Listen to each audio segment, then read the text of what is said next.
been never enforcing federal law, Senator Leahy, but absolutely it's a problem of resources for the federal government.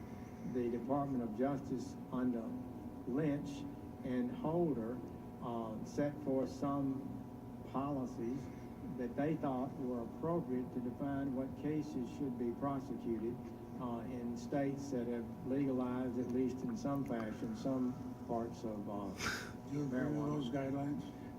I think some of them are truly valuable in evaluating cases, but fundamentally, the criticism I think that was legitimate is that they may not have been followed. Using good judgment about how to handle these cases will be a responsibility of mine. I know it won't be an easy decision, but I will try to do my duty in a fair and just way. The only reason I mention it, you've been some very strong views. You even mandated the death penalty for anyone convicted of a second drug trafficking offense, including marijuana, even though mandatory death penalties are, of course, unconstitutional. Well, I'm not sure under what circumstances I said that, but I don't think that sounds like something I would normally say. We're glad to look at it, but Would you say that's not your view today? it is not my view today. Thank you very much. I perked up when he started talking about federalism. And of course, everything Senator Leahy said was interesting, but the federalism stuff is particularly interesting. Your Yes, legislation? exactly. I appreciated that too. That was great. Federalism is an issue that's near and dear to many of us, and I know it's important to you. The notion that our federal government possesses powers that James Madison described as few and defined, and those reserved to the states are numerous and indefinite. We were supposed to be a different legislative body. Our federal government was always intended as a limited purpose national government, not a general purpose national government, one possessing complete police powers. We've seen a slow but steady drift over the last 80 years away from this principle of federalism, such that powers exercised at the federal level today could no longer be described as few and defined, but more appropriately described as numerous and indefinite.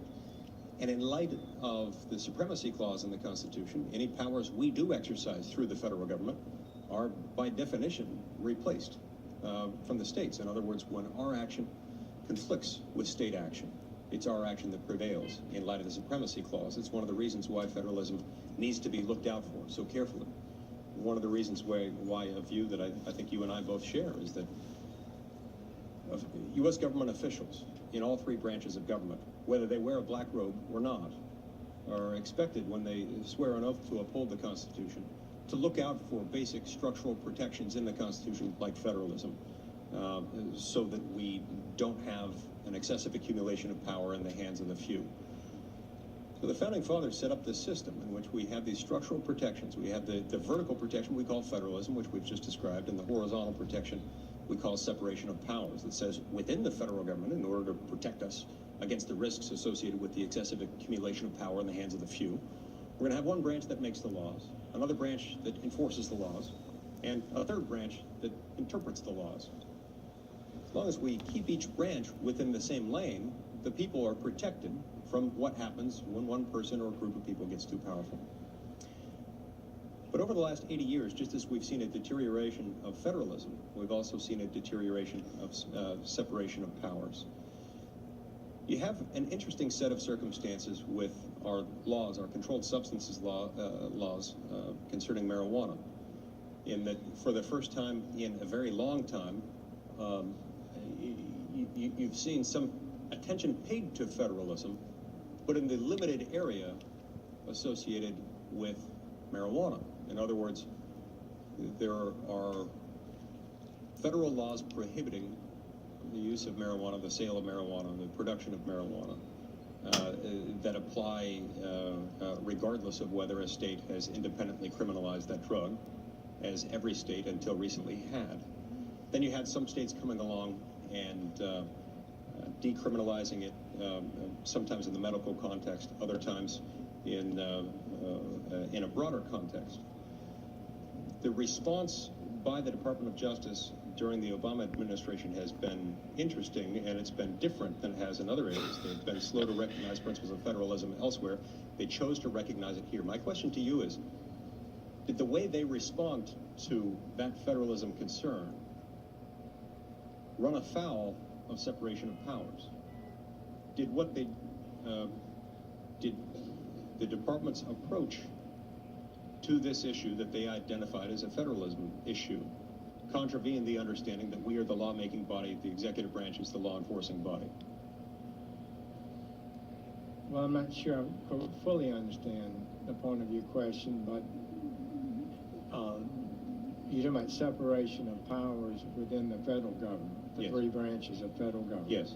And how does that implicate the marijuana laws? Yes. Are there separation of powers concerns arising out of the Department of Justice's current approach to state marijuana laws? Well, I think one obvious concern is that the United States Congress has made the possession of marijuana in every state and distribution of it an illegal act. So if that's something is not desired any longer, Congress should pass a law to change the rule. It's not so much the Attorney General's job to decide what laws to enforce. We should do our job and enforce laws effectively as we're able. Thank you. I'd like to get back to antitrust issues for a moment. In 2010,